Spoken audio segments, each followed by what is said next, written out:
Welcome, everyone. It is so great to be together. My name is Matthew Camp. I am Director of Government Relations and Community Engagement at Teachers College and a proud TC alum.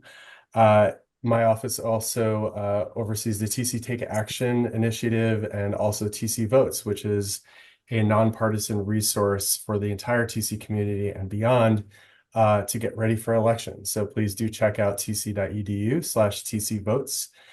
For resources on how to get ready.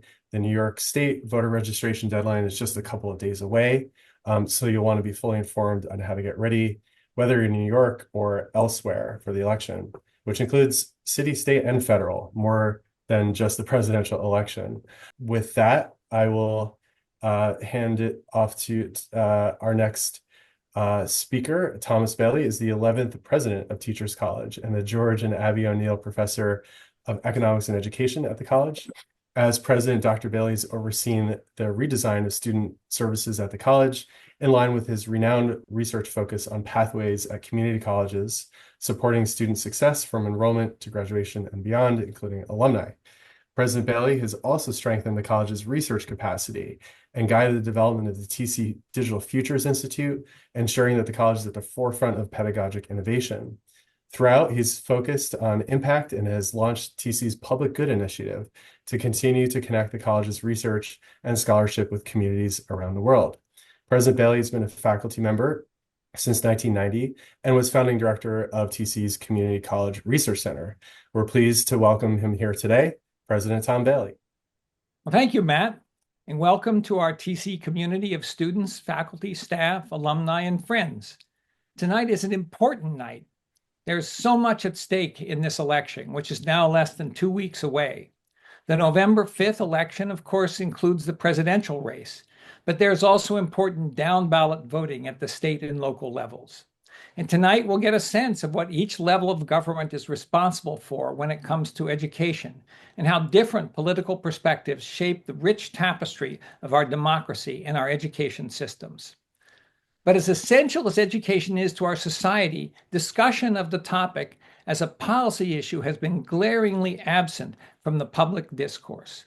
As the nation's leading graduate school of education, we at Teachers College have a responsibility to engage around policy and civic education and raise awareness of what can and must be fixed to support our educators, our schools, and our future leaders.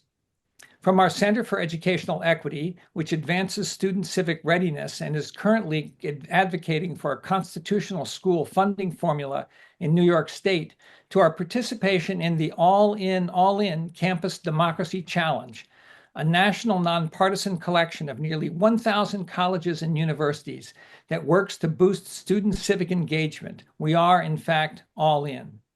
TC is the nation's address for education. We are the go-to resource for research, practice, policy, and also debate.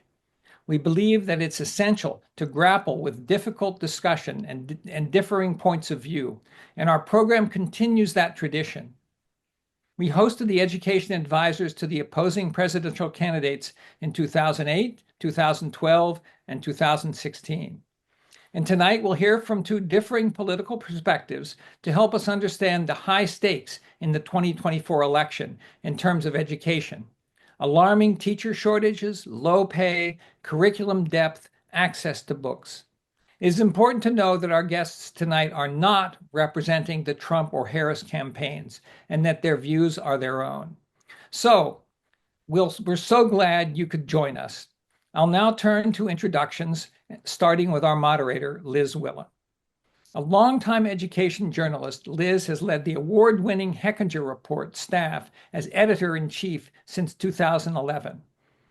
She also writes the From the Editor's Desk column, and earlier in her career was a writer at Bloomberg News and Newsday. The Hechinger Report has done terrific reporting on education and the election this fall, including a focus on the critical importance of civic engagement and its role in engaging students in the democratic process. Liz is joined today by TC alumnus Jonathan Gyurko, president and co-founder of the Association of College and University Educators, which awards the only nationally recognized college teaching certification.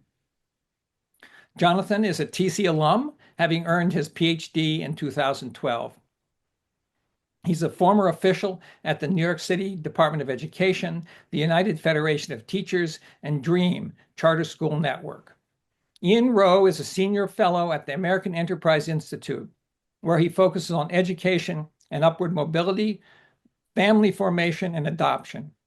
He is also the co-founder of Vertex Partnership Academies, a network of character-based international baccalaureate high schools inaugurated in the Bronx in 2022. And I will now turn things over to Liz. Hi, everybody. Thank you, Tom. Thank you, Matthew, and Ian and Jonathan for joining us tonight. Ideally, of course, we would be having representatives of both Donald Trump and Kamala Harris tonight, but we were unable to reach them, and we couldn't find them to come tonight. So we are instead going to be asking some of both of you some really important questions since they were not available. So tonight instead, we have these tremendously knowledgeable and opinionated educators and authors. They're going to share their views of what all of this is going to mean for education going forward. A little bit about me, as Tom said, I'm editor-in-chief of the Hechinger Report. We are a nonprofit and nonpartisan news organization based at, but independent of Teachers College. And we have been trying for the last few months to discern what these presidencies would mean for education. And we're having a little bit of a hard time doing so, partly because their views have not been widely disseminated, and all of their official statements from a Harris campaign policy document to the Democratic Party platform to the remarks that Trump has been making on the trail are all rather thin on details. We've combed their statements and their records for clues, and there are a few things we can say about both. Harris's record suggests she would back policies to make childcare more affordable, protect immigrant and LGBTQ students, and promote broader access to higher education through free community college and loan forgiveness. Like her vice president candidate, Walz, she has defended schools and teachers against Republican charges that they are indoctrinating young people. She has spoken about her own experiences of being bused in Berkeley, California, as part of a program to segregate that city's schools. And both Harris and her vice president, who's a former teacher, have been endorsed by the country's largest two teachers unions, the NEA and the AFT, which do tend to support Democratic candidates. And of course, Tim Walz, the governor of Minnesota, she introduced us to a man who has worked for roughly 2 decades in public schools. He's been a geography teacher and a football coach. He's championed investments in public education. He's even signed a bill to make school meals free to all students in public schools. Now, Harris, we have found, has less experience in education than her running mate, but we do have some sense of where she would go. And we know a few things about what Donald Trump would do because he's already been in this office before. And we know that both Trump and his running mate, J.D. Vance, are persistent critics of public K-12 schools and of higher education, and they want to overhaul many aspects of how the institutions operate. Trump has repeatedly called for the elimination of the federal Department of Education. He's arguing that states should have full authority for educating children. He supports efforts to privatize the K-12 school system, including vouchers for private schools. Both he and Vance have repeatedly attacked DEI and any policies that provide protections to transgender students, among other issues. We've been running a lot of various op-eds and pieces about this at the Hechinger Report as well. We also took a look at what the 2025 project would do, and that is the policy agenda assembled by the Conservative Heritage Foundation. Although Trump denies that the controversial document speaks for his candidacy, more than 140 former members of the first Trump team had a hand in it. We've also seen that Trump would likely create more debates about bathrooms and women's sports, more discussion about whether slavery had benefits for enslaved Americans, more spending to put Bibles in public schools. There's a lot a lot more that they've spoken about and a lot more that they haven't spoken about, including the crisis that we find ourselves in post-pandemic. We're not hearing much about teaching. We're not hearing much about learning. We're not hearing much about academics or what they would really like to do. So I'm going to ask both Jonathan and then Ian. And Jonathan, you'll go first here. What are you not hearing? What would you like to hear that you're not hearing? And what's missing? Well, thank you so much, Tom, and the team at Teachers College. And thank you so much, Liz. And Ian, it's great to see you. Ian and I have grown up together in the New York City and national education space. And it's always a pleasure to be with you. Here, You know, here.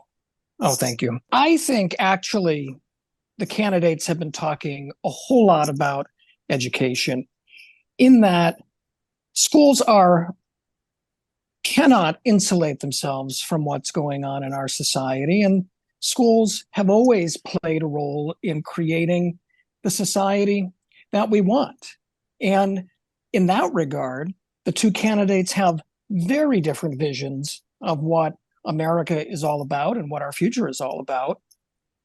Vice President Harris, I think it's accurate to say she wants to bring Americans together. She talks about the strength of our diversity and continue to expand the American experiment, the American project, to more and more people so that we can all live flourishing lives as each of us defines it in our own way for ourselves. You know, by comparison, former President Trump has a totally different vision. He is running a campaign and he has spent much of his life running on division and vilification. It's a message that America is for some of us, but not for all of us, as defined his way. So schools cannot escape these starkly different philosophies that will govern two different administrations, whichever administration is elected in 2 weeks. You know, in this regard, I think if we are going to continue in a tradition where schools serve a democracy that is expanding to bring more people in, then there's really only one candidate that is supportive of that vision of schooling in service of the country. And I'm happy to go into a lot of details because I think, yes, the dominant popular talking points are talking about other issues, but it's very easy to see direct implications of what they're saying about their vision for America, for what they want to do with schools. So that may be true, but Ian, you may have some thoughts about what is actually missing that you would like to hear from the candidates. Yes, thank you, Liz, and thank you, President Bailey. Jonathan, to your point, great to see you. It is good that we're going to have an opportunity to have a discussion that is not present in the presidential campaign. I'll just really start from the perspective of someone. While I am a senior fellow at the American Enterprise Institute, I'm also a school leader. I launched a virtues-based international baccalaureate public charter high school in the Soundview section of the Bronx. And the Soundview is a lovely community. It's predominantly low income, predominantly Black and Hispanic. But when you look at the data in Soundview, only 7% of the kids that graduate from high school in that district graduate from high school ready for college. That means 93% of the students either dropped out over the course of their 4 years, or they actually did earn their high school diploma, but still cannot do math nor reading without remediation if they were to go to college. So you just think about that. Which is worse, that you drop out, or you actually do what you're supposed to do? You graduate, you earn your diploma, but you still cannot compete on equal footing with others. But the reason I think it's relevant to this conversation is that New York City, like many other localities across the country, is a city that right now has a cap on public charter schools, right? So one of the escape valves that so many parents, whether you're in the Soundview section of the Bronx or Detroit, Michigan, or Los Angeles, California, is the opportunity to go beyond the options that the school system has given to you. And so even when we launched our school, Vertex Partnership Academies, in 2022, we were sued by the teachers union, saying that we were violating this cap. And Yes, we are going to definitely get into a lot of the choice yeah. questions later, but And I'm wondering what's missing from their attendance. yes, right. So the reason I provide this example is what's missing is not a complete transparency on where we are as a nation. According to the National Assessment of Educational Progress, only about a third of all American, fourth graders and eighth graders across race are reading at what's called NAEP proficiency, National Assessment of Educational Progress.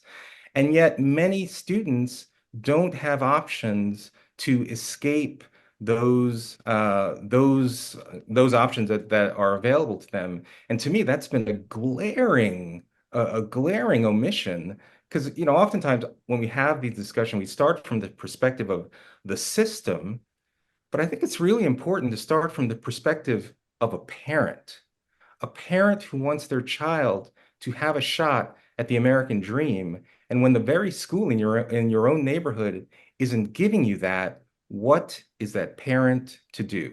You're skipping right ahead to the choice question. Before we go to choice, I think this is an area where Ian and I hugely agree about the candor of teaching and learning in America, right? I looked at the stats this morning. Among the Organization for Economically Developed Countries, the United States is 13th in the world when it comes to Americans holding a post-secondary degree. That's behind countries like Australia, the UK, Ireland, Japan.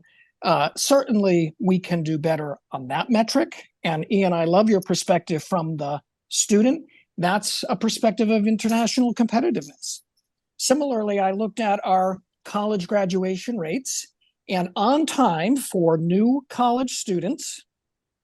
So these are the most enthusiastic, coming from schools like yours with the best mentoring and the best encouragement.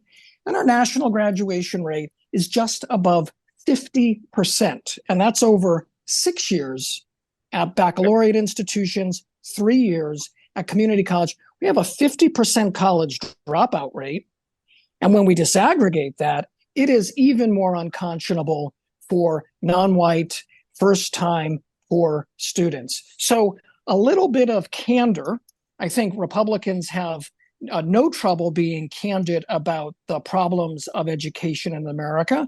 I'd like to see a vice presidential teacher who knows the ins and outs cold, knows all the dirty secrets, to be a little bit more candid about the work we have to do.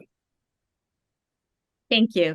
Well, I'm going to skip over choice and come back to that in a bit, because obviously both of you have worked in both public schools and charter schools and on all kinds of within the Department of Education, at the Teachers Union charter schools. So you have a lot of views on that. But I actually want to have you both talk about teaching. We are here at Teachers College. There's lots of teachers listening. And I know we at the Hechinger Report have been hearing a lot from teachers in our reporting. And a lot of them feel very attacked right now. They feel afraid to teach anything controversial. Many do not teach civics at all, a piece that we just did last week, and we're doing a whole big project with Retro Report on the lack of civics education in the country. Students want it, but a lot of their teachers say they're afraid to teach it. They're leaving the profession in frustration.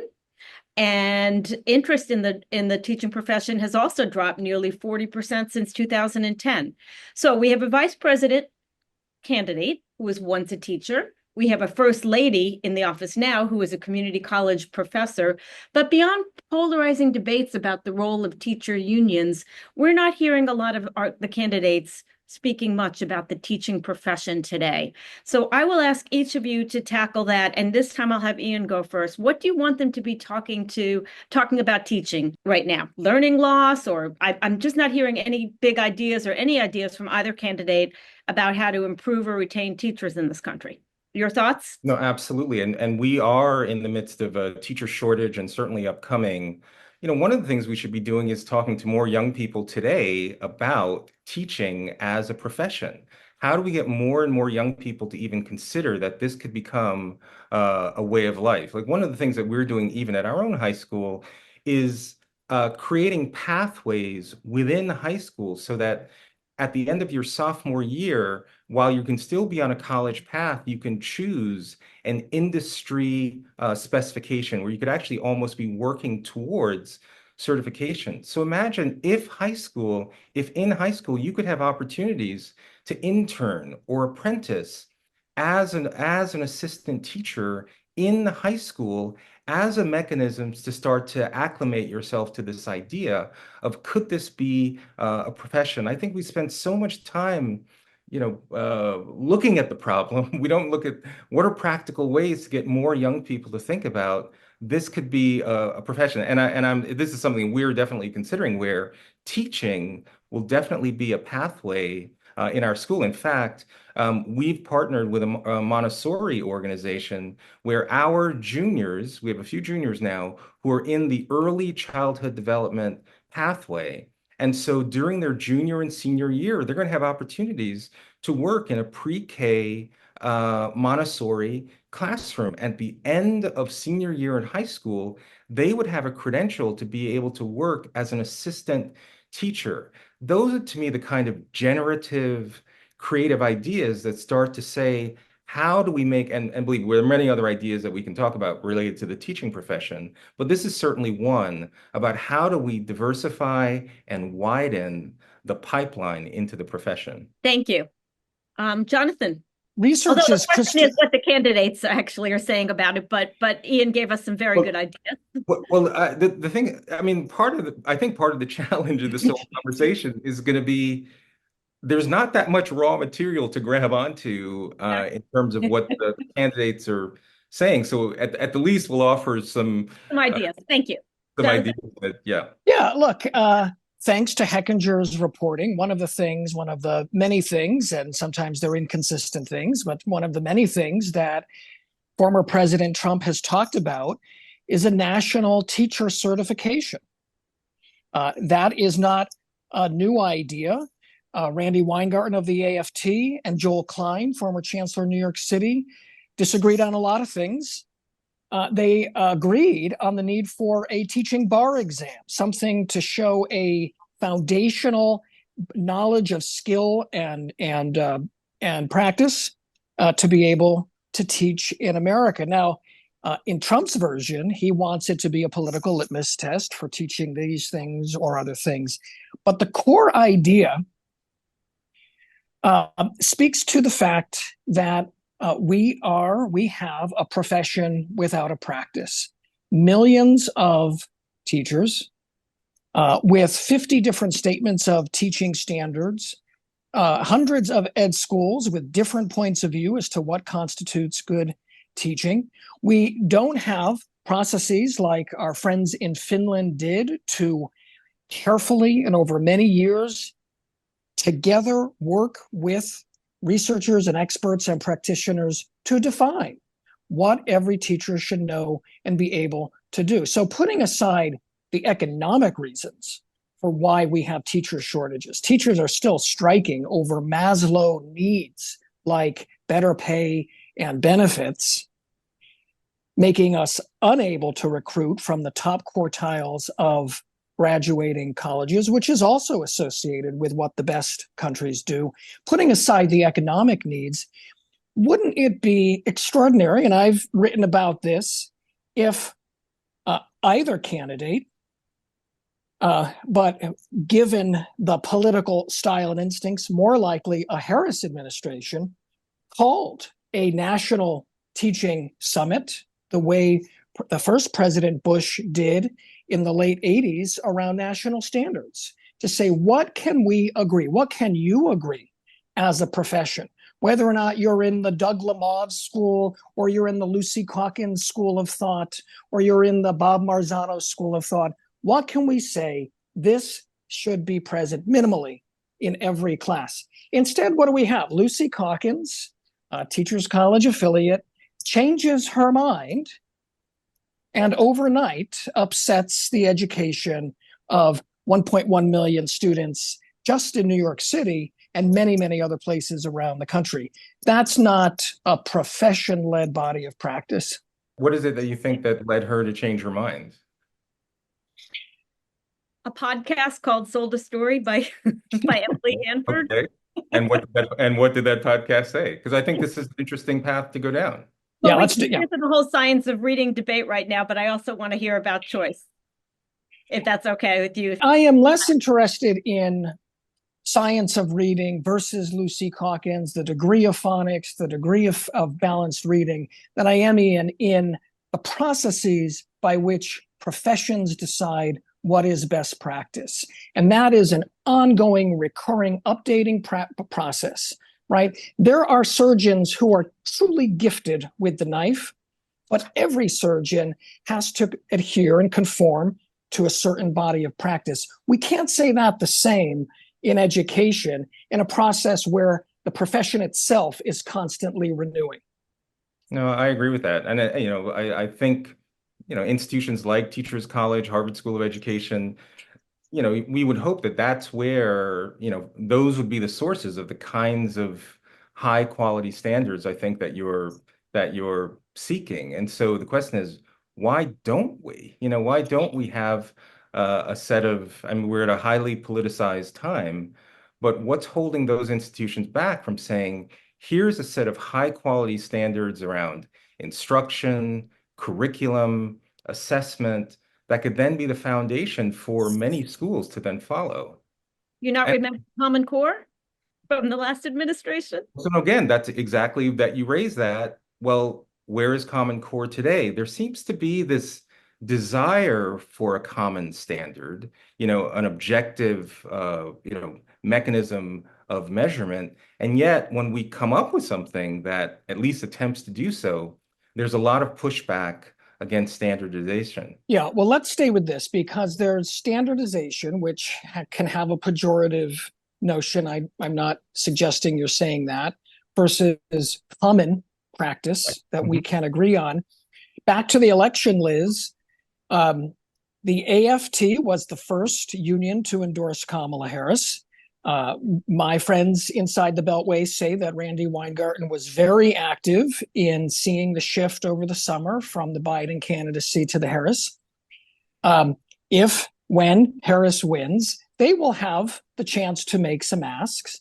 And Ian, you know that the AFT founded and is very close to the National Board for Professional Teaching Standards. And they will say, well, those should be national standards.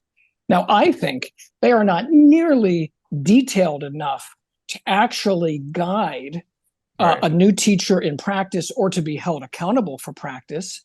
What would you want in the face of a national teaching standards called national boards? Yeah, I mean, this is the challenge. I mean, I was a big fan of National Board for Professional Teaching Standards because it also was a mechanism for individual teachers to get certified as an NBTPS teacher. And I thought that was a fantastic. So you weren't necessarily trying to say top down, everyone must do this, but here's the model. If you want to be seen as an exceptional teacher, this is what you need to be doing in instruction, in curriculum design, in assessment. And I just think so I would like to see something like that individual teachers know what excellence looks like. And to the degree that localities can then replicate that, that's just a better model than trying to, I think, force feed a one-size-fits-all model. Yeah, but I also think we both have to address the crisis that we're having post-pandemic with the plummeting test scores and enormous hand-wringing and concern about students catching up. I mean, these are not normal times still by any stretch of the imagination. And that's putting a lot of pressure on teachers, on states, on governors. 100%. I agree with that. Although, frankly, when you look at NAEP data in 2019, it was not particularly attractive. But yes, you're right that things have only been exacerbated, and we'll get to the choice component of the conversation. But that's why that at least has to be one element of this conversation. And did you want to respond briefly, Jonathan? Because I do want to get to the choice. You briefly raised Common Core, and I'm going to be really quick on this. I think it's a really good example of authoritarian decision-making in our country. And this is an example from the left. We can point to examples from the right. The backers behind it are on the record saying they didn't want a lot of cooks in the kitchen. They worked with experts and then presented it to America. This is what it means to be an educated American. Hello? Excuse me? I have a point of view on that. Is there an opportunity for me to participate in this? So very different from democratic participatory processes to decide what schooling should be in the country versus authoritarian. And as I've written, Arne Duncan called it this sprawling octopus of opposition from the left and the right. No, former secretary. It's not a sprawling octopus. They're called Americans, and they actually care about what's being taught to their students. Yeah. I mean, just on this one front, I don't know how much detail you're going into this on Jonathan. I will confess I'm an E.D. Hirsch fan, and he has a simple premise, which is that And every child should know in 5th grade, in 6th grade, in 7th. If you want to be a highly functioning person in a given society, you have to have access to what is presumed to be known in that society. And if you're in a disadvantaged community, the problem is you're not going to get access to that body of knowledge unless schools play a deliberate role in teaching it. So I am a fan of defining what should every kid know at the end of 4th grade, 8th grade, 12th grade. I think the challenge is that we're at such a polarized time now that it's hard to get people together and say, well, what about X? Once you include ABC, something has to be left on the table. And it just seems that we're having difficulty figuring out how to come to that common place where we can at least agree this is what we think every kid in our country should know. Yeah, with you and the process behind it.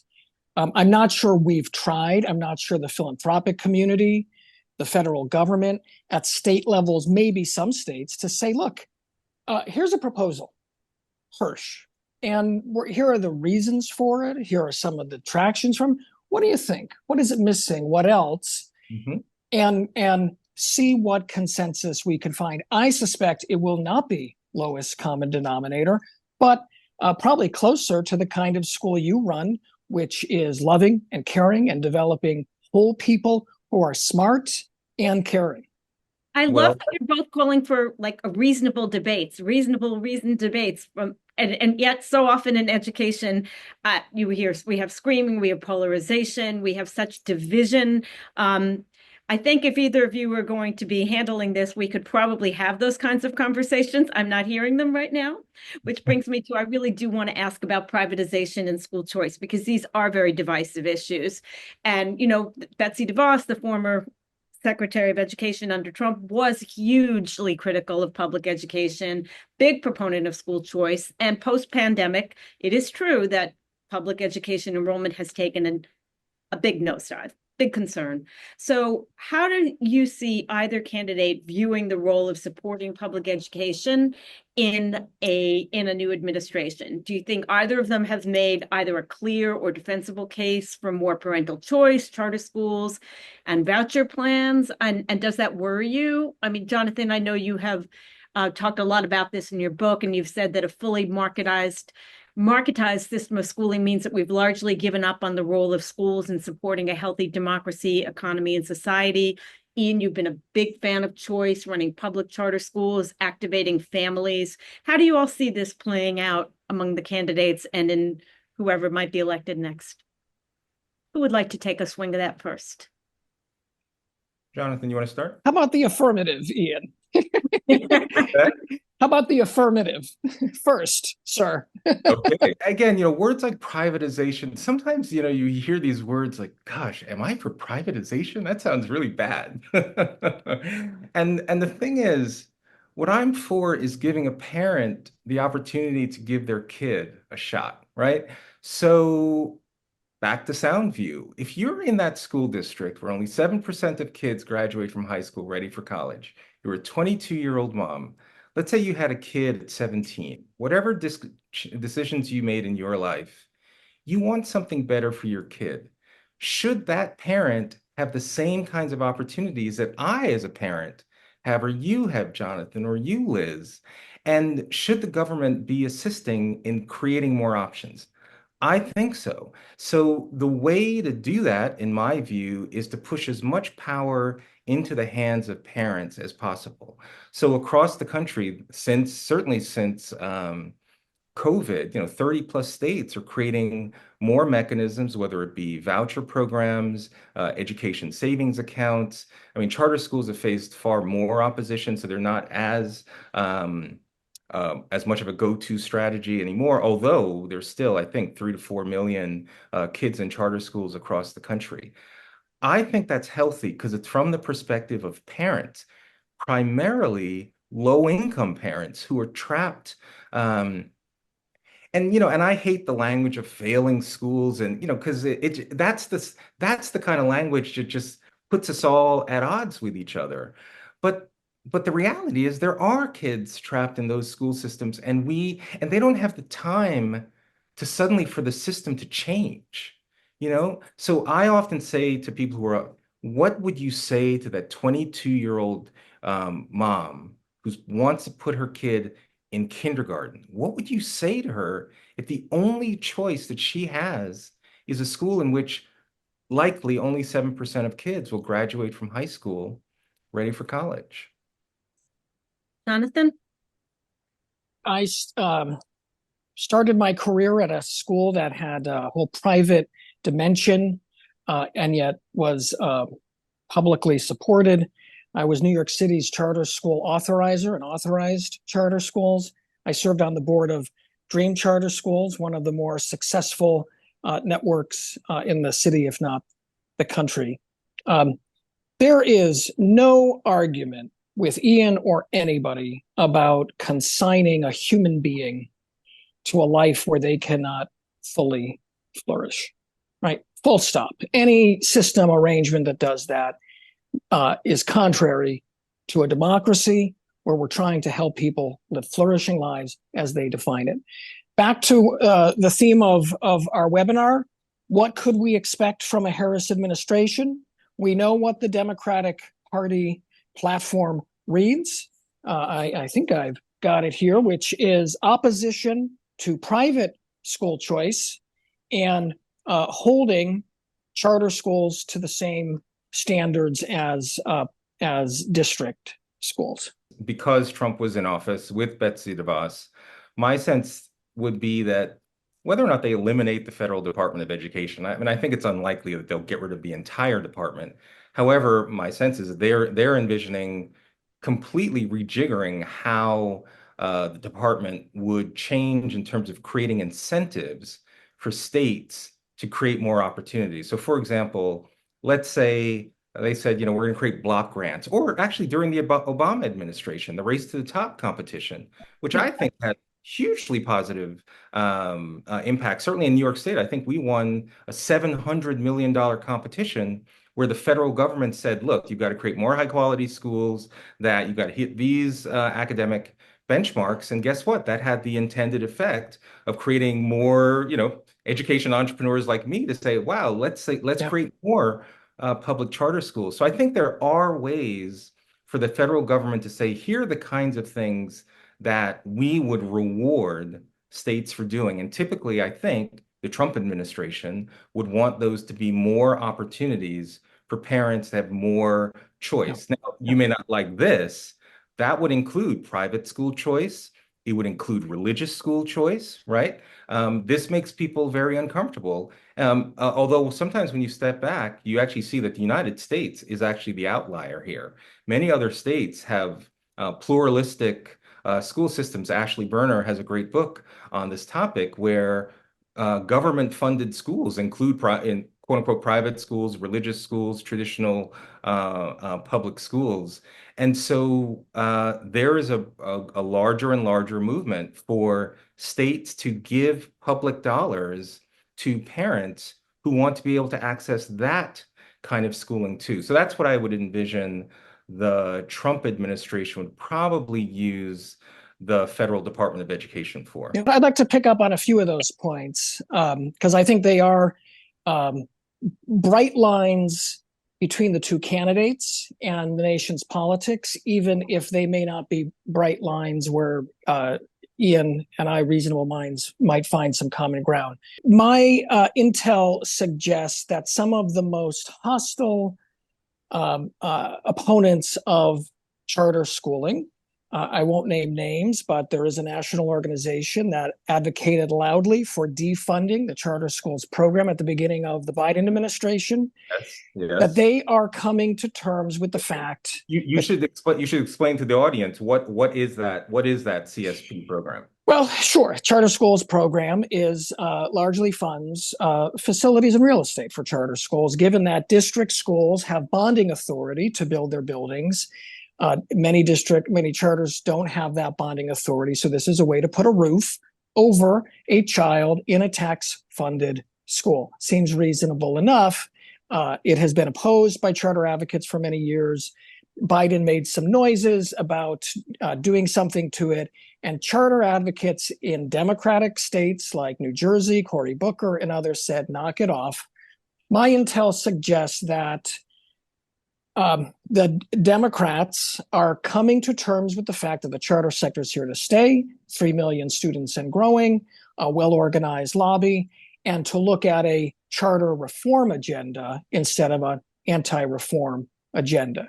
Now, what's a charter reform agenda? Liz, if you'll let me get esoteric for 30 seconds, I promise just 30 seconds, 30 seconds.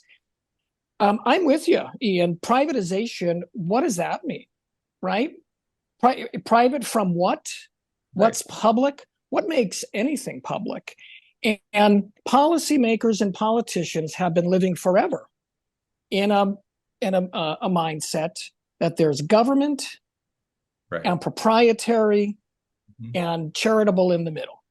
And movement away from government is privatization. Well, the charter sector turned that question on its head in a really healthy way. What I have written about and done, and I would encourage the Democratic Party looking for a reform agenda to think about, is what are the characteristics of schooling that make something more public and less private? Are we preparing citizens, good neighbors, workers, stewards of the planet, the big public goods that we all share, and not excluding? Exclusion, by definition, makes something more private and more public. Well, you both... If there are expectations, regulations, laws that expect those things of schools, then you could see district, charter, proprietary being more publicly purposed than what they may be today.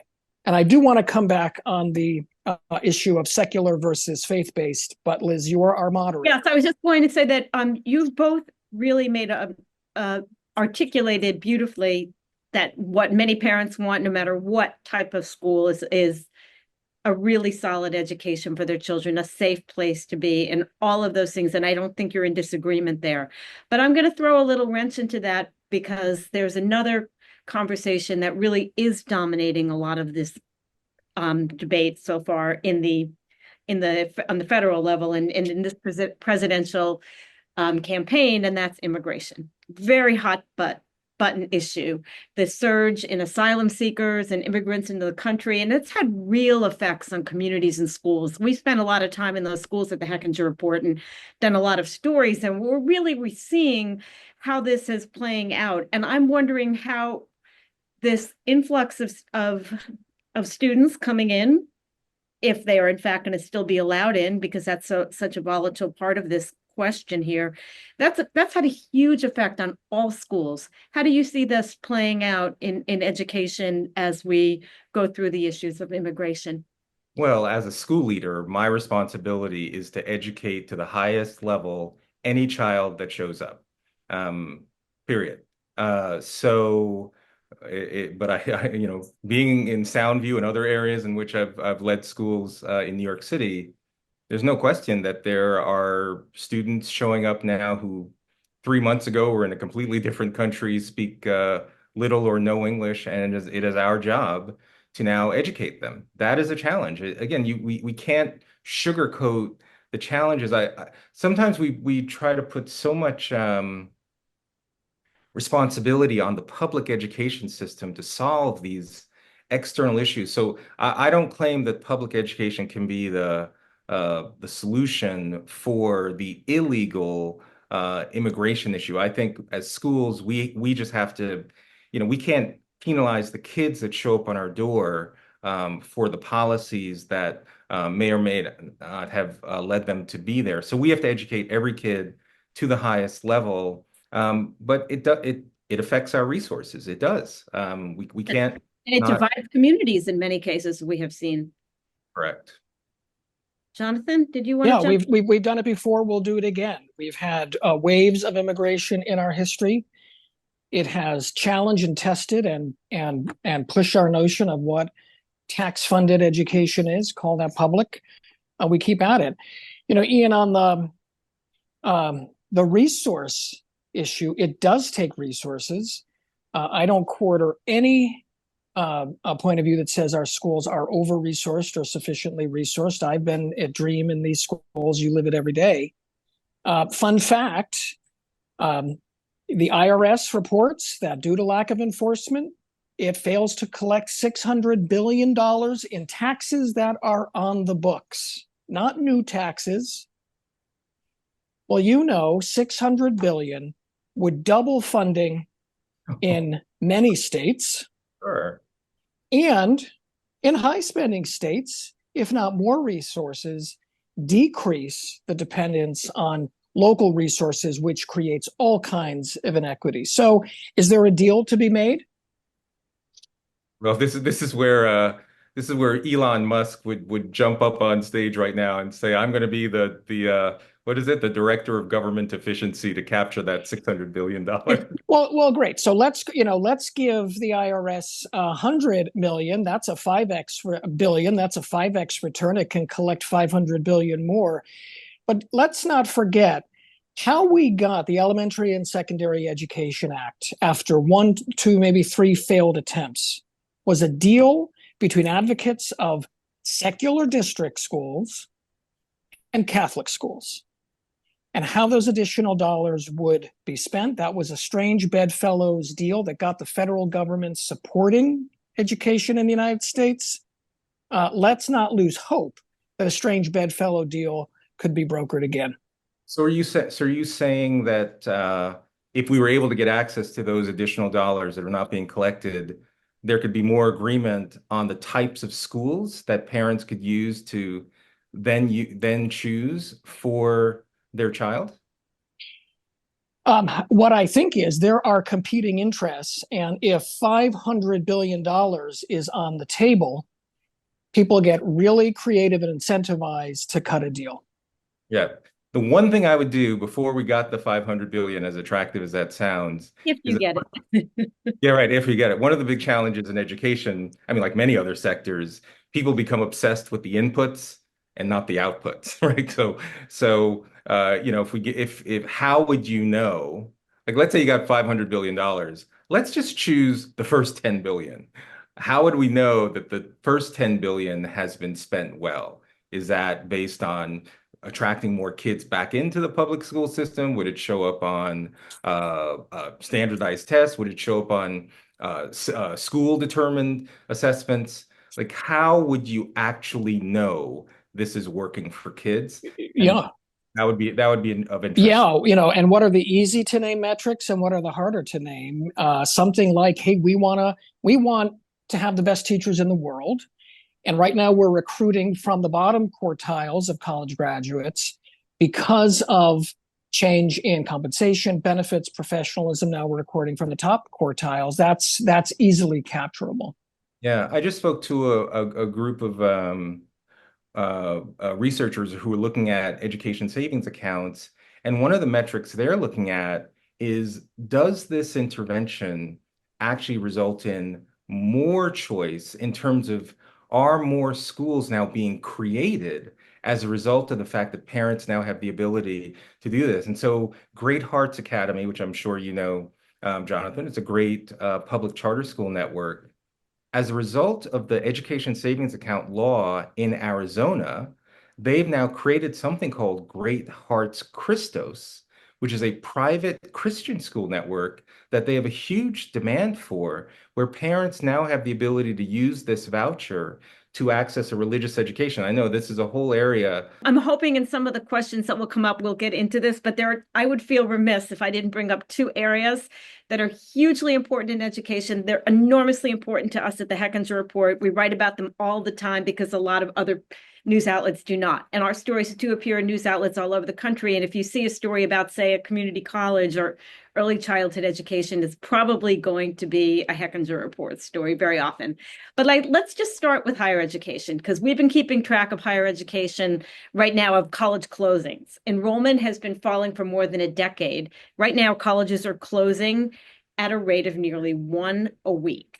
At the same time, faith in the value of higher education has been declining. Under the Biden administration, there was a massive screw up in the FAFSA filing forms, which is probably looking like it's leading to lower enrollment in freshman classes. But we also have a president who's really been pushing loan forgiveness. We also have a Supreme Court that radically changed the way schools can admit students based on race as a result of the recent affirmative action decision. So now we have some questions about what you would see in a higher administration under both Biden and under Trump. Would loan forgiveness disappear? What would you like to see? What would you expect? Ian, I'll let you go first on this one. Well, a couple of things. From a K-12 perspective first, I mean, one of the things, again, I now run high schools, so one of the things I think we have to acknowledge is that we have to accept the fact that a college experience immediately after high school is not necessarily always the best option. We're seeing more and more career and technical education programs in high school where you could become a welder, an electrician, a carpenter, opportunities in healthcare, where you can become credentialed at the end of your senior year, then actually enter a job immediately, earn some money. And there's some great MDRC studies that show, particularly for young men, young Black men, that if they were able to get a credential, work for a few years, then went back to college, much higher rates of college completion, much lower interaction with the criminal justice system, far lower rates of non-marital births. And so this idea that the passage into young adulthood, we just have to widen the aperture, that college does not need to be the only option. So I just want to say that. In terms of loan forgiveness, I think the issue that the Biden administration has faced is, the concept of loan forgiveness always is good. It's all in the details. If it seems that loans are just forgiven in a way that you're being selective as to, well, why is it that this group of people who worked hard to work their way through college, suddenly they're seeing other people who, pursued degrees or other things that made it so that they didn't finish, and now there are the forgiveness for them. I think there's a sense of unfairness. So I don't think you'll see the kind of, under a Trump administration, I don't think you'll see the type of loan forgiveness that the Biden administration has pursued. And frankly, I think even if Harris wins, I think they would change dramatically how they've tried to implement this, because they've faced a number of losses, and I think rightfully so. So I think they would change the way that they would do loan forgiveness. Harris was a strident champion of the debt cancellation. I think it's unclear, was she doing what good vice presidents do, going around the country championing it, or is she going to change her policies? I hope when she wins, she does change her policy, because it's been a political and policy disaster.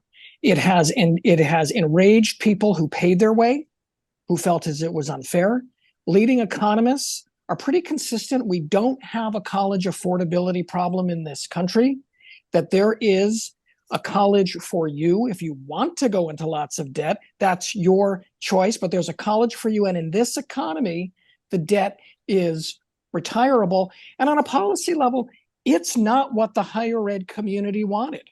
My friends in the segment of small independent private colleges that don't have big endowments and don't have state subsidies much prefer to see doubling of Pell, which is targeted so that students without means can get an education, and those schools consistently do better with four-year graduation rate, higher career placement.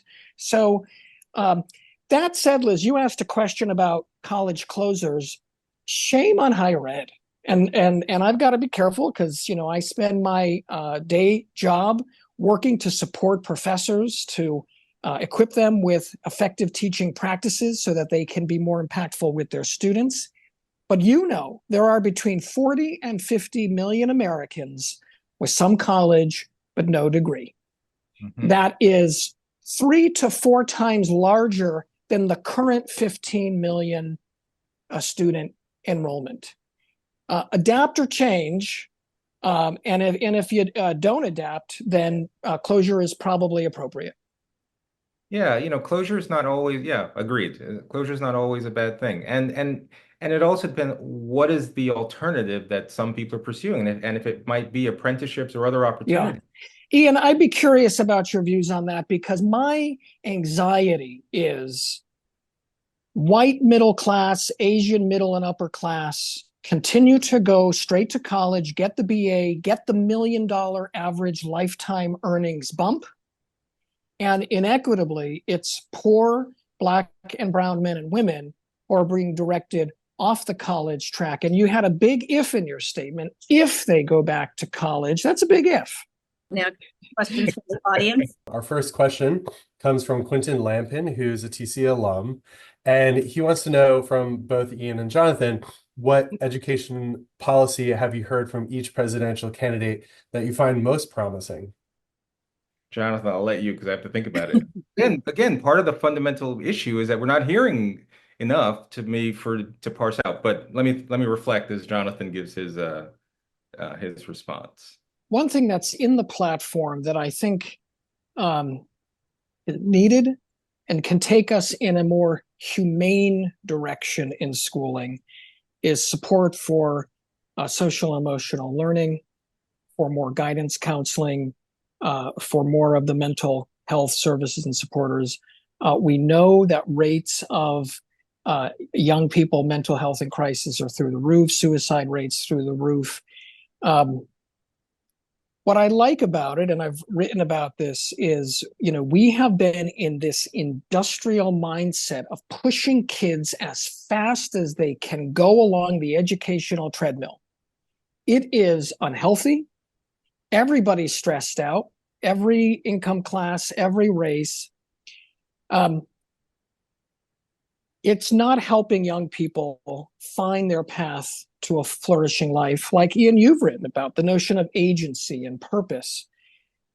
The degree to which we are attentive to and resourcing and having policies around our emotional lives, the life of the heart, along with the life of the mind, I think that's an important and potentially profound development.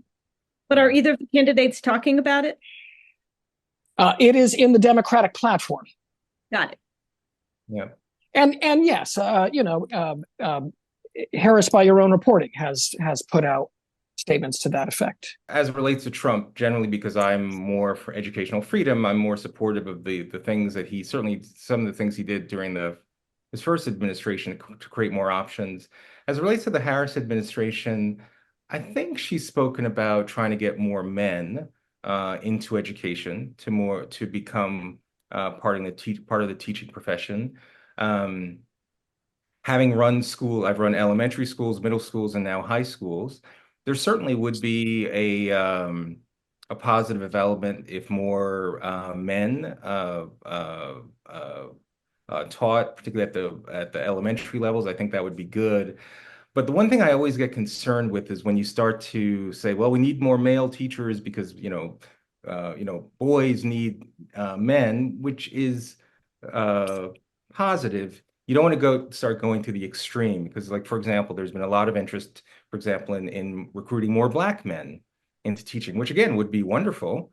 But the most important thing is that we've got great teachers, regardless of gender, regardless of race. And so anyway, so if you ask what's been somewhat encouraging, I think Harris talking about trying to diversify the teaching profession. I think that's generally good, particularly as it relates to getting more men into elementary schools. Liz, we've alluded to it a couple times. You moved on to it. Ian just mentioned the notion of greater freedom for families. I do think that is a huge philosophical dividing line between the two candidates, between the two parties. They are making their arguments to Americans, and Americans will speak as to what vision. What I would say in terms of the argument for secular education, and that is fully consistent with choice and ESAs for private, nonprofit, proprietary district. But secular is that not all beliefs are created equal, and some beliefs discriminate. And it's very hard to justify a democracy funding the next generation of citizens if those beliefs are not consistent with a vision of human flourishing for everyone. That would be a rich topic for us to dive into. I'm so struck by how respectful this debate has been. If you've watched some of the debates on Fox News and some of the recent interviews with the candidates, it's really lovely to hear you both say, it's sincere. And Ian, I've read how much faith is important to you and your view on young people and schooling and education. I've thought deeply about it. Reasonable minds can prevail, especially if we're put in civic dialogue. And I think 500 billion would do it. I think we could actually, right. If that's what's at stake, my friend. Yeah. I mean, the thing is, if you're running schools, you are in the moral formation business. You are, right? And totally. So you are responsible for shaping the character of the next generation. Whether or not you choose to exercise that responsibility, to own it, to be explicit about the values that you're really trying to impart with your kids, that's what I want. In our school, we're organized around the 4 cardinal virtues of courage, justice, temperance, and wisdom. And for each of the virtues, there's what we call an I statement. So, for example, courage is I reject victimhood and boldly persevere even in times of uncertainty and struggle. Or temperance is I lead my life with self-discipline because I am responsible for my learning and behavior. Totally. We just think that those are good. Those are good, absolutely. It's very hard to argue with that. And I think, you've put your finger on it. Schools don't simply take the values and preferences of families. They also, when they do their job well and responsibly, they're making those Correct. Values. And in fairness, those are some of the beautiful orientations of faith traditions, the social gospel, the gospel of love. But there are other beliefs that are not as loving. And I think the difference is, if it is a parent's choice with a parent's dollar, God bless. And I mean that literally and figuratively. That's why we live in a free country. But a parent's private dollar. Private dollar. As soon as tax dollars support that, parents are no longer the only authority of the decision. I have a vested interest. My neighbor has a vested interest. And it's only democratic accountability that can decide if we're comfortable with Ian's school or another school or another school. And look, you see it, 30 states have democratically passed ESAs with no strings attached. Right. I do argue that some strings might keep the public purposes front and center, the democratic inclusive purposes front and center. And that's that's on me. That's my obligation to make those arguments, other people's to make their arguments, take them to voters and let the voters decide. Yeah, and I agree. The fact that you've got all these little laboratories basically happening in states, some states like Ohio and Arizona, a parent can take that voucher and spend it on any kind of school. Yeah. and look, I told Matt I might pull out Ephesians 22 if I needed to, but we'll let that go. You know what I'm talking about. I think we have some other questions. Otherwise, there's a lot to be said more about vouchers and how effective they are. Let's go to one of the other questions as here in the chat. Matthew? From two folks actually asked a similar question in the several weeks we had leading up to this event. We've solicited audience questions, and one they come from Betty Baker, class of 1991, and Natasha Guadalupe Torres, who's a TC staff member. They were wondering about the talk of abolishing the U.S. Department of Education and how much authority the president has, and what would that mean for education and for research. Well, look, he effectively abolished it in his first term because he didn't staff it, he didn't fund it. The Office of Civil Rights, which is meant to protect civil rights of students, was hamstrung in its ability. What's odd is it is completely incoherent with some of the centralized authoritarian statements that he has made about we'll pull funding, as recently last week, we'll pull funding if states teach DEI. Well, that requires an administrative apparatus. So which one is it? Are we going to dictate schooling from Washington through the power of the purse, or not? Yeah. I don't think there's any question. The president has the authority to close the Department of Education. I mean, it didn't exist at all. I think it requires congressional support, but whether it's de facto or de jure, it could be emaciated. Exactly. It could be eliminated. Despite all the bluster, I don't think that would be the move. I do think maybe to some of the points you're making, Jonathan, I just think they would view use it as a mechanism differently. And I think it would be a carrot, similar again to Race to the Top, where how do you create huge pools of capital to then incentivize states to behave in the way that you want? More school choice, more diversity of schools that parents could use funding for. And you could even make it those are funded by federal dollars versus the state to even bypass some of the state education constitutions. So I don't think they would eliminate the education. I think they would dramatically change how it's.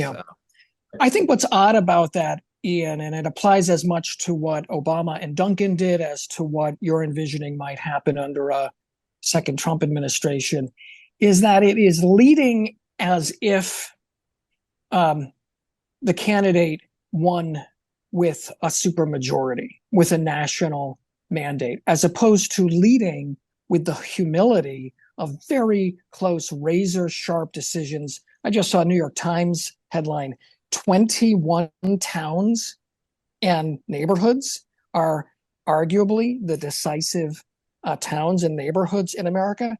That's crazy. It is not a mandate such that the way Obama drove Common Core so hard or a Trump administration might drive its agenda similarly hard. Well, I don't know. What I would say when it comes to school choice from a polling perspective, the numbers are quite dramatic, particularly in the Black community.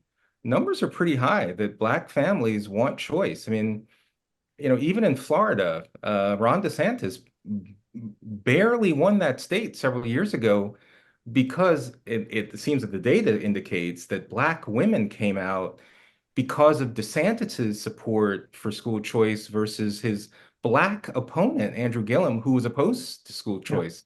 So he might be making the calculation that this is actually an issue that really speaks to minority communities that don't feel that they've been served well. And our last point, I will say, even when Vice President Harris came out with her agenda a couple of weeks ago for Black men, the fact that there was nothing there around school choice, I was actually shocked. I thought that's one of the things that they would recognize, that this is an area that, look, I mean, after COVID, the percentage of Black families, according to the U.S. Census, interested in homeschooling before COVID was about 3%. Afterwards, it was something close to 16.6%. I'm with you, and let's be honest with our listeners that choice comes in a lot of different forms and flavors. Choosing where to live, If an attendance zone creates an exclusion from me, as opposed to lotteries or structured lotteries, charter schools, magnet schools. So Yeah, and we've done a lot of stories on choice, Jonathan, where yeah, there's no choice at all. yeah. No, And that's not good. No, that's not And good. if there's no choice because of exclusionary practices, that's an opportunity for Democrats who say they support public education to make schools more publicly purposed. Right. That's what always drives me crazy. Can't we just figure out a way? The old Rodney, was it the old Rodney King line? Can't we all just figure out a way to get along? But there has to be a way to help low-income families have more options for their kids. This one is actually for myself as a TC graduate and someone interested in public policy. I heard folks talking a little bit about state dollars versus federal, and today we've had a lot of focus on the federal role in education, but I'm curious about the state and local role because a lot of our education budget gets funded by property taxes, and that almost inherently creates disparities. So I'm curious what people think about the funding mechanisms at this state and versus federal levels and what could be done about it to not be so disparate. would like to take that one first. Or should I order one of you to do it at this point? Let's have some authoritarianism, Liz. Come Okay, on. Jonathan, you get this one. Ian got the last one. Right of center conservative scholars, probably the leading voice on this is Paul Peterson out of Harvard, out of the Chicago School. His research has been rock solid to show that the federal government is best positioned, the larger the geographic entity is best positioned to do redistribution. And if we actually care about the quality of schooling in every class in every state, that demands a federal role, much more than today's percentage, which is about 8-9% of federal funding for general education, with the balance shared about 50-50 between states and localities. When it comes to special ed, you've heard the Democratic Party and the Harris campaign talk about fully funding the Individual with Disabilities Education Act. Today, it's about 15% of the excess costs, but it could be funded up to 40% of the excess costs. The puzzle, and it is the puzzle, another puzzle of America, is schooling has traditionally been a local affair. Keep it local, keep it close. For lots of reasons that we could talk for a whole nother hour or longer about, despite this policy contradiction that fairness nationally would require a federal response. And I question why our friends like Mike Rebell continue to fight this at the state level, trying to get redistribution at the state level, as opposed to a new constitutional amendment or other clever ways to see more federal redistribution. And when you're saying redistribution or fairness, are you saying using federal government dollars to make up for the gaps within a state, certain communities versus the others, to sort of top them up so that you have equal spending levels? No, I'd like to see a decoupling of the relationship between funding and locality. I think that is a source of deep inequity. When we've seen communities gutted by the flight of capital, no longer able to maintain its buildings or hire teachers competitively, if capital is going to move as easily as it does, and create underfunded schools and political resentments and all the corollary things that come with it, the only solution is federal funding. I'd love to see the percentages flip, with the feds funding 90%. Whatever thus, what happens then to the Scarsdales of this world and the other the suburbs where people move, particularly for the schools? They're willing to pay those very high taxes, and that creates a whole different set of unfairness. Well, sure. So look, taxes could go down. I'd be willing to take a deal if my local property taxes in the suburbs, I don't live in the suburbs, went down because we saw a supplanting by federal support. A more challenging question is, to what extent do the residents of those communities like the taxes to be high and exclusionary for some of the darker elements of American life? Well, I don't know if well, it's an interesting question. I don't know if I'd apply the word exclusionary or darker. they might like the higher taxes because it's getting them the fields, the great buildings. Liz, Low I think class ratio. Yeah, look, it's what Dewey said. What Dewey said 100 years ago, what the best and wisest and most caring and wealthiest parents want for their children, we should want for everyone. So Ian, I won't malign intentions. What I will say is Scarsdale the spending standard, right? are they Is Scarsdale, or pick your favorite wealthy suburb, actually thus the fiscal standard to which we should lift all boats? fundamentally, I'm much more interested in outputs than I am inputs. You know, in New York City, for example, we spend far more than many wonderful suburban districts. You know, I mean, we're spending what, 35, 40,000 bucks per kid, and we are not getting the outcomes that should deliver. And this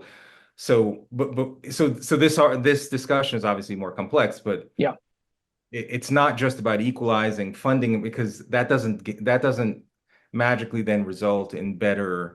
Absolutely. Students in New York are not 3 times smarter than students in Texas. I can assure, I think we can all agree, and the rural situation we haven't even touched on. No. And part of that New York City spending is in the absence of a social welfare safety net. What do? We put it on the backs of schools, community schooling. So some of that extra spending actually isn't educational at all. Correct. You have to push back on something, though, regarding this and related to our choice conversation, because you hear this a lot from teachers' unions, and you hear it from superintendents of large urban school districts who are on the defensive about school choice. They're already worried about declining enrollment, and now they're concerned that, you know, if people are choosing charter and religious and private schools with vouchers, if they are available, that it's going to create great damage and leave these schools, these already declining enrollment, these school systems bereft. How do we square that with your push for every parent to have the right to choose whatever kind of school they want for their child? The data doesn't always bear that out. And again, back to the very first comment. What do you say to the 22-year-old who just, had a kid at 17? You can't get access to this better school, right down the street because you're zoned here, because the perception is that you doing that is going to harm the larger system. I think, and I think this is why choice is polling better than most people believe. People are tired of it. People are tired of sacrificing their own children's future for this perception that somehow they exercising their choice is harming the larger system. When we don't vilify, by the way, we don't vilify rich parents, right? When they make choices. And so why would we vilify, people, some of the most vulnerable people in our society? So it's hard to square, Liz. It's a challenge, but I wasn't talking about vilifying them, but go ahead. No. Well, I'm just saying that you just said, that how do you square this sense of making choices? It's hard to tell an individual parent, again, who just wants their kid to have a shot. Understood. Jonathan? We know the history of the common school movement. Horace Mann doubted it was going to happen. There were moments of real doubt. I mean, we look back and think it's this foreordained, beautiful crystal palace of a thing. And I think what we're seeing is there is nothing magical about the form of district schooling. It is a way to organize and deliver schooling. What I've pushed in my writing is to, rather than take a legal institutional definition of what's a public education by the government or a charter accountable to a government entity, to take an outcome criterion base. Is it free? Is it participatory in its parent and community involvement? It does it not exclude, because exclusion creates something more private than public. Is it secular for the reasons around beliefs and what beliefs vis-a-vis can have on democracy? If we start to think about the publicness of schooling, then it opens up the door to lots of different ways to deliver it and not leave the 22-year-old mom out without an option or feeling as if there's only one way to go. That's right. But somebody in the audience of a question really made a very good point around this issue that I'd like you to try to address. They want to know why parents choose non-public schools, and if we could address that, what those schools do in some of these choice movements, because this information could be used to determine how best to improve public.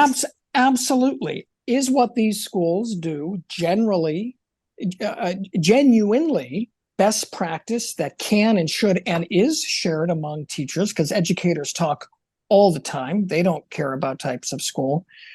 Or is it because they have exclusionary practices? If I can admit or expel, if I have to apply, if it's because it's a concentration of social capital or other kinds of capital, that's a reason for their success, and in some cases it is, that's not replicable in a commitment where every child can have a free tax-funded education.